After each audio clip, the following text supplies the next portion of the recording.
Shalom teman-teman, pada video kali ini saya akan membahas tentang bagaimana prinsip hermeneutika yang digunakan dalam genre sejarah.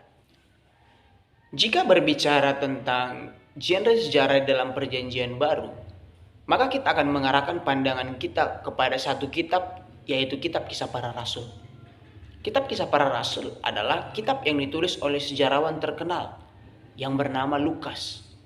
Lukas menuliskan kitab Kisah Para Rasul untuk menunjukkan bagaimana sejarah terbentuknya gereja mula-mula.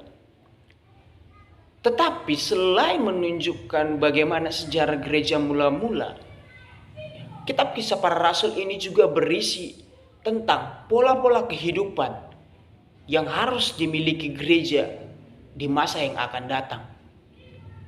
Hal inilah yang membuat kesulitan-kesulitan di dalam hermeneutika genre sejarah. Jika kita kurang teliti di dalam memaknai ayat-ayat di dalam kitab Kisah Para Rasul, maka ini akan menimbulkan persoalan-persoalan dalam dunia hermeneutik. Muncullah kebiasaan-kebiasaan yang berbeda di dalam tubuh gereja, adalah hasil dari perbedaan cara pandang kita, cara melihat kita terhadap ayat-ayat dalam Kisah Para Rasul. Contohnya adanya kebiasaan-kebiasaan yang berbeda di dalam gereja, seperti baptisan anak, baptisan orang percaya, baptisan Roh Kudus yang disertai dengan glosolalia. Ini muncul perbedaan-perbedaan sudut pandang yang diakibatkan dari perbedaan cara memaknai atau menghermeneutik ayat-ayat di dalam genre sejarah. Jika kita melihat secara keseluruhan kitab Kisah Para Rasul, maka kita akan melihat bahwa kitab Kisah Para Rasul adalah kitab yang menarik untuk dibaca. Tapi kitab Kisah Para Rasul adalah kitab yang sukar untuk diteliti secara bersama. Mengapa demikian? Karena ada beberapa alasan orang-orang mau membaca kitab Kisah Para Rasul, ayat-ayat dalam kitab Kisah Para Rasul.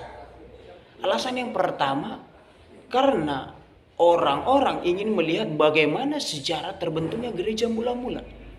Kemudian yang kedua, orang-orang membaca kitab Kisah Para Rasul untuk menjadi sarana apologetika, karena mereka ingin melihat bagaimana struktur yang dituliskan seorang sejarawan terkenal yang sangat teliti dalam menuliskan kitab Kisah Para Rasul. Kemudian yang ketiga, ada orang yang berniat membaca kitab Kisah Para Rasul hanya untuk keperluan-keperluan ibadah saja. Mereka ingin melihat bagaimana pola-pola ibadah dalam kitab Kisah Para Rasul untuk dijadikan sebuah inspirasi ataupun dijadikan sebuah contoh bagi gereja di masa kini. Apa akibatnya? Akibatnya adalah orang-orang memilih-milih di dalam membaca kitab Kisah Para Rasul. Hal inilah yang menyebabkan tidak terjalinnya proses hermeneutika yang baik. Kita lihat bahwa Lukas dalam menuliskan kitab Kisah Para Rasul, dia tidak menuliskan dengan sembarangan. Dia telah meneliti berbagai cerita di zaman-zaman sebelumnya, terutama di zaman Perjanjian Lama. Jadi Lukas saat menuliskan kitab Kisah Para Rasul dengan tuntunan Roh Kudus, dia melihat bahwa adanya kegiatan ilahi, yaitu di mana ada cerita di masa Yesus yang dilanjutkan kepada pelayanan Roh Kudus dalam kehidupan. Dalam sejarah gereja mula-mula kita melihat bahwa peran Roh Kudus begitu penting.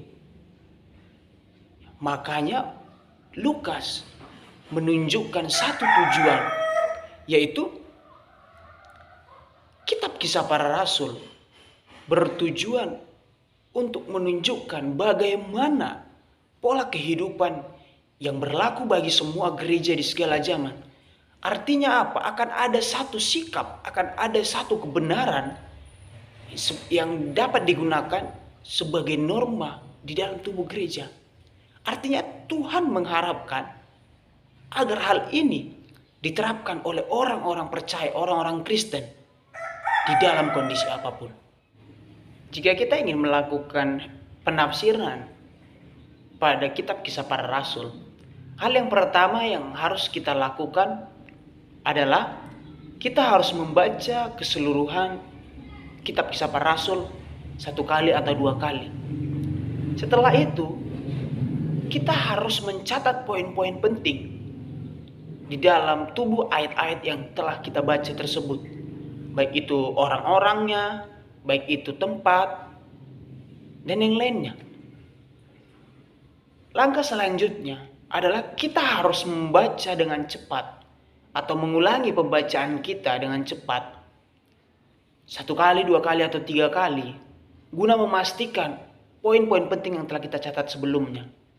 Setelah kita melakukan ketiga hal itu, kita memberikan satu pertanyaan di dalam diri kita sendiri, yaitu kira-kira mengapa penulis menuliskan ayat ini?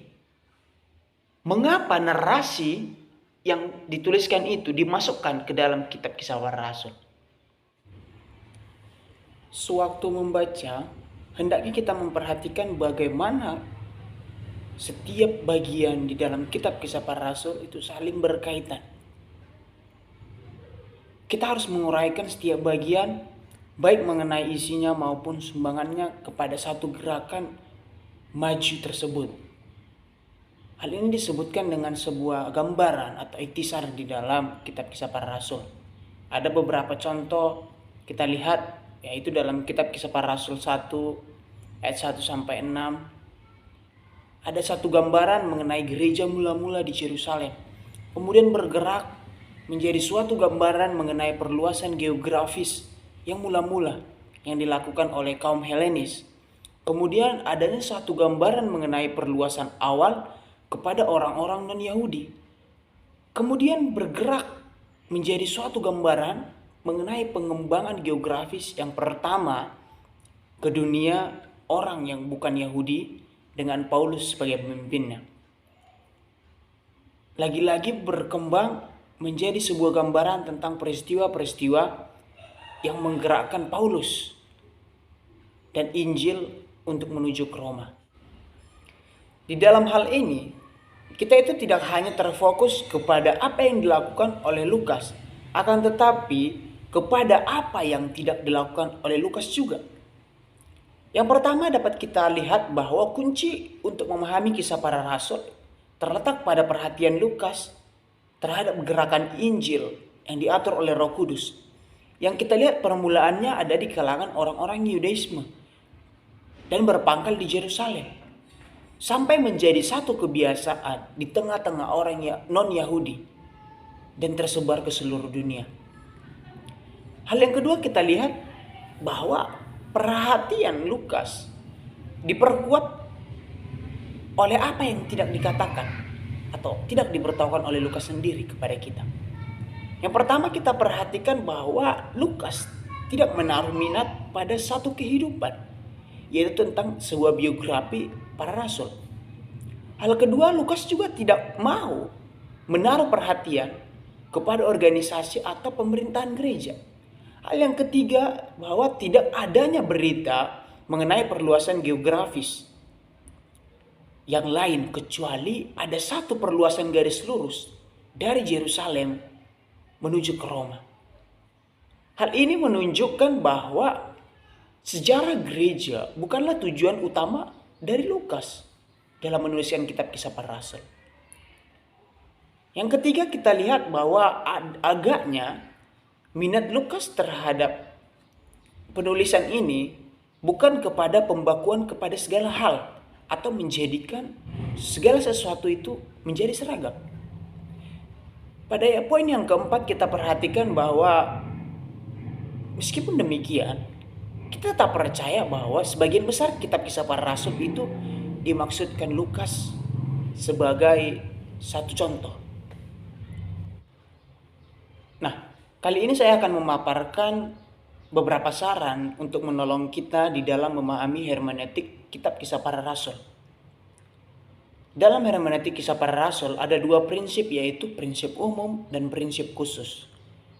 Prinsip umum ini muncul dari satu pertanyaan yaitu apakah nilai-nilai yang terkandung pada sejarah gereja mula-mula masih relevan untuk kita praktekkan dalam kehidupan sekarang ini. Ada 3 hal prinsip umum yang perlu kita perhatikan. Yang pertama yaitu firman Allah di dalam kitab Kisah Para Rasul dapat dipandang sebagai suatu norma bagi orang-orang Kristen. Yang kedua, apa yang bersifat kebetulan pada maksud utama, mungkin itulah yang sesungguhnya mencerminkan pengertian penulis yang diilhami di dalam tulisannya. Kemudian yang ketiga, agar contoh sejarah memiliki nilai yang normatif, maka contoh itu harus berhubungan dengan maksud Alkitab. Kemudian kita bergerak kepada prinsip khusus dalam hermeneutik kitab Kisah Para Rasul. Ya, dengan mengingat berbagai prinsip umum, ada beberapa saran mengenai hermeneutik. Yang pertama, barangkali tidak pernah benar untuk menggunakan analogi berdasarkan contoh Alkitabiah, seperti memberi wewenang Alkitabiah untuk tindakan-tindakan masa kini. Kemudian yang kedua, walaupun mungkin itu bukan tujuan utama penulis, narasi-narasi Alkitab bernilai sebagai ilustrasi dan kadang-kadang sebagai suatu pola kehidupan. Yang ketiga, dalam soal-soal pengalaman Kristen dan bahkan lebih lagi dalam praktik kekristenan, contoh-contoh Alkitab kadang-kadang dapat dipandang sebagai pola yang dapat diulang walaupun itu dipandang sebagai yang bersifat normatif. Kali ini saya akan menunjukkan contoh hermeneutik Kisah Para Rasul yang diambil dari narasi sejarah di dalam kitab Kisah Para Rasul 8 ayat 5 sampai dengan yang ke-25. Di dalam narasi ini kita mendapat cerita yang sebenarnya ini mengenai penyebaran awal yang diketahui pada gereja mula-mula. Pada ayat yang ke-5 sampai yang ke-7 kita melihat bahwa di sini dikatakan suatu cerita mengenai pelayanan awal Filipus di Samaria. Kemudian berlanjut kepada seorang Simon yang adalah seorang yang terkenal sihirnya menjadi percaya kepada Yesus. Kemudian orang-orang Samaria menerima Roh Kudus. Berlanjut pada ayat 18 sampai 19, Simon ingin menjadi orang yang menerima kuasa. Namun di ayat 20 sampai 23, Petrus menegur Simon. Nah, Lukas menyusun narasi ini menunjukkan dengan jelas bahwa ada 2 kepentingan, pertobatan orang Samaria dan perkara Simon yang ingin memiliki kuasa. Sudut pandang Lukas mengenai kenapa dia tertarik untuk memaparkan narasi ini. Ada 2 hal yang kelihatan penting bagi dia tentang pertobatan orang Samaria. Yang pertama, bahwa misi ke Samaria merupakan perluasan Injil pertama secara geografis. Dilaksanakan oleh salah satu dari ke-7 orang, seorang Helenis, terlepas sama sekali dari rencana atau program para rasul di Yerusalem. Kemudian yang kedua, meskipun demikian, penting bagi para pembaca kitab Lukas untuk mengetahui bahwa misi itu disetujui secara ilahi dan rasuli, seperti yang dibuktikan karunia Roh yang tidak diberikan sebelum para rasul menumpangkan tangan mereka. Kemudian sudut pandang yang kedua yaitu peranan Simon dalam narasi ini. Banyak bukti eksternal yang menyatakan bahwa Simon menjadi terkenal sebagai seorang penentang orang-orang Kristen yang mula-mula. Karena itu, Lukas barangkali mencantumkan hal-hal ini untuk menerangkan regangnya hubungan Simon dengan umat Kristen. Dan untuk menunjukkan kepada pembaca bahwa Simon tidak mendapat restu ilahi atau rasuli. Lukas sebenarnya mengatakan sikap negatif terhadap Simon. Karena pertobatan Simon berdasarkan mukjizat yang dilihatnya bukan karena percaya akan Tuhan. Ini ditunjukkan dalam perkataan Petrus yang mencerminkan pendapat Lukas sendiri mengenai kekristenan Simon, yaitu palsu. Demikianlah pemaparan saya tentang prinsip-prinsip atau beberapa hal mengenai hermeneutik kitab Kisah Para Rasul. Semoga ini menjadi berkat bagi kita semua. Tuhan Yesus memberkati.